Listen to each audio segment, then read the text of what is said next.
नमस्कार, जय हिंद। मैं प्रदीप कुमार आप सभी का अपने YouTube चैनल सनराइज स्टडी पर बहुत बहुत स्वागत करता हूं। तो जैसा कि आपने थंबनेल में देख लिया होगा कि आज का हमारा टॉपिक क्या रहने वाला है।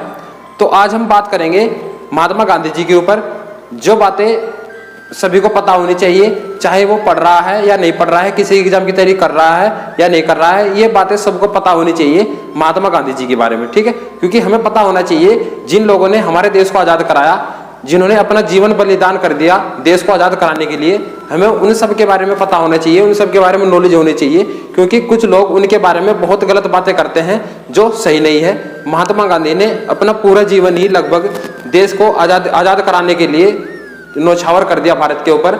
तो लोग उनके बारे में जो गंदी सोच रखते हैं, जो उनके बारे में गंदी बात करते हैं, आज उसी चीज़ के बारे में हम यहाँ पर टॉपिक लेकर आए हैं। क्योंकि आज ही के दिन यानी 30 जनवरी 1948 में महात्मा गांधी की हत्या कर दी गई थी। मृत्यु तो नहीं कहेंगे, क्योंकि गोली मारकर उनकी हत्या कर दी गई थी। और किनके द्वारा? उनके शिष्य द्वारा, यानी नाथूराम गोडसे द्वारा। तो ये बहुत ही घटिया किस्म की जो हरकत थी, ये नाथूराम गोडसे द्वारा की गई थी। बहुत से लोग कहते हैं कि नाथूराम गोडसे ने बहुत अच्छा किया, पर हम नहीं मानते। क्योंकि जो व्यक्ति ठीक ठाक से पढ़ा लिखा नहीं होगा, सिर्फ वही व्यक्ति ये बातें कर सकता है कि नाथूराम गोडसे ने अपने गुरु को मारकर अच्छा किया था, देश का भला किया था। इससे कोई देश की भलाई का हमें रास्ता नजर नहीं आता है उनकी इस हरकत से। ठीक है, तो किसी भी व्यक्ति को, चाहे गुरु कितना भी बुरा हो, अपने गुरु को कभी इस तरह जो गुरु और शिष्य का जो संबंध होता है, इस तरीके से उसको समाज में इस कदर बदनाम नहीं करना चाहिए। आप सभी को पता है आज भारत की अर्थव्यवस्था 5वें नंबर पर है, यानी आज भारत की अर्थव्यवस्था यहाँ पर है।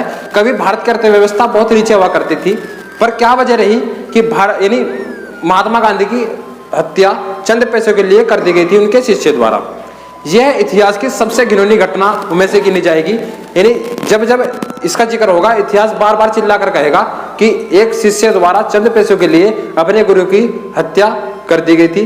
तो ये बहुत शर्मनाक घटना थी भारत के लिए भी। क्योंकि आप सोच कर देखिएगा, जिस व्यक्ति ने अपना पूरा जीवन भारत की स्वतंत्रता के लिए न्यौछावर कर दिया, आप सही से देख भी नहीं पाओगे। उनकी जो पिक है वो आपको, यानी जो अर्धनंग के शरीर में ही आपको उनकी सारी पिक मिलेगी। एक भी फोटो आपको नहीं दिखेंगी कि जिस पर उन्होंने पूरे कपड़े पहन रखे हों। यानी 1915 के बाद कोई ऐसी फोटो ही नहीं है जिसमें उनका पूरा शरीर ढका हो कपड़ों से। तो आप ऐसे व्यक्ति को बदनाम करते हो। कुछ व्यक्ति उनके बारे में बात करते हैं कि वो ऐसे थे, वो ऐसे थे। ऐसा नहीं है। अगर आप उनके बारे में सही से पढ़ोगे, क्योंकि सही जानकारी आपको सिर्फ किताबों से मिलेगी। ये लोगों के मुंह से जो जानकारी है ये अधिकतर झूठी होती है।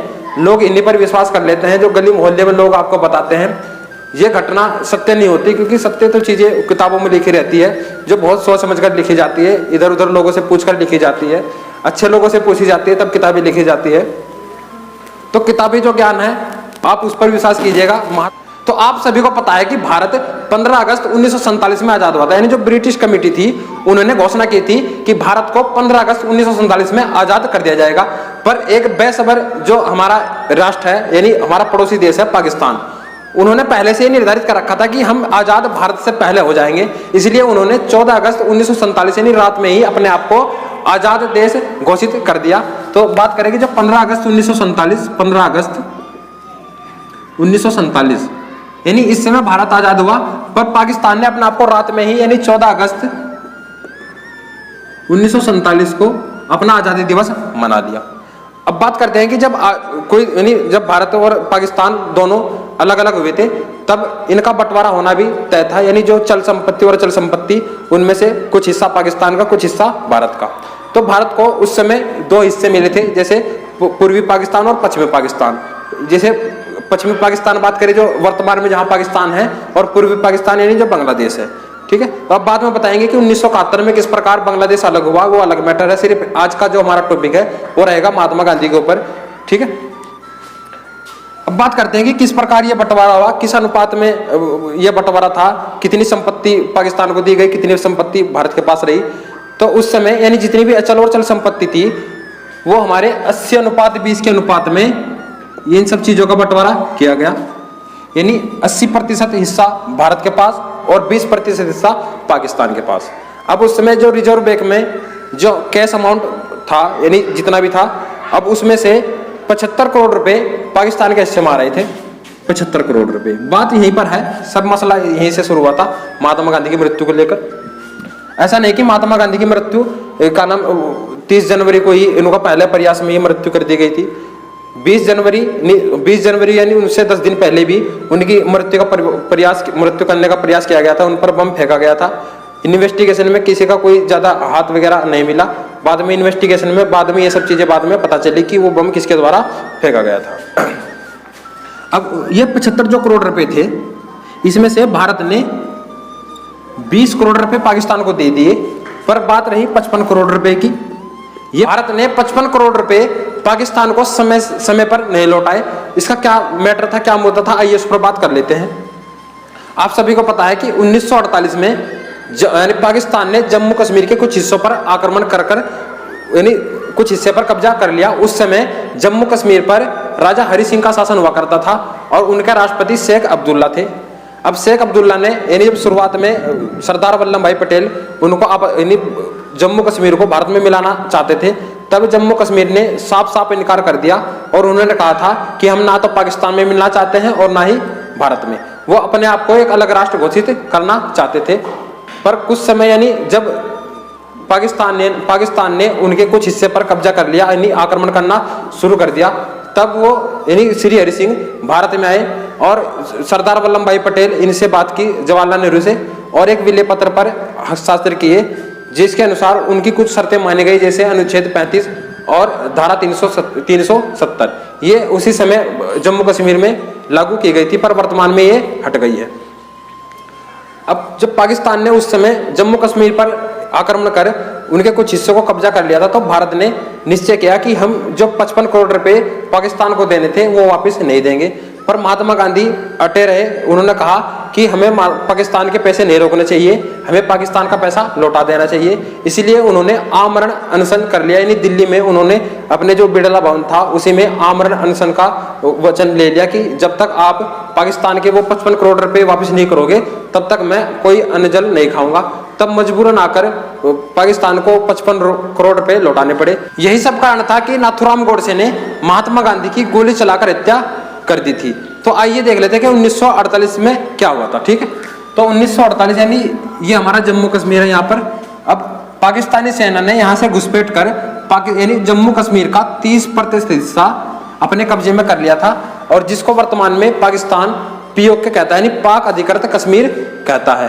बात कर लेते हैं उस दिन की जब महात्मा गांधी की गोली मारकर हत्या कर दी गई। तब उस समय एक बहुत बड़ा विवादित मुद्दा चल रहा था कि भारत का प्रधानमंत्री किसे बनाया जाए, क्योंकि भारत को आजाद हुए 4 से 5 महीने हो चुके थे। उस समय 2 शख्स का नाम सामने आ रहा था, सरदार वल्लभ भाई पटेल और जवाहरलाल नेहरू। तब उस दिन यानी 30 जनवरी 1948 को महात्मा गांधी ने सरदार वल्लभ भाई पटेल को बात करने के लिए अपने कक्ष में बुलाया, क्योंकि वो चाहते थे कि जो हमारे देश के प्रधानमंत्री है वो जवाहरलाल नेहरू ही बने, और इसलिए उनको समझाने के लिए महात्मा गांधी ने उन्हें अपने कक्ष में बुलाया था। पर यह बात वो पूरी नहीं कर पाए थे, उस बात को वो कह नहीं पाए थे, क्योंकि उस समय शाम के 5 बजे थे और उनको उसी समय याद आया था कि उनको प्रार्थना भी करनी है, क्योंकि रोज शाम को 5 बजे वो प्रार्थना करते थे। अब प्रार्थना करने के बाद ये बातें करनी थी, पर उससे पहले ही उनकी मृत्यु हो गई थी।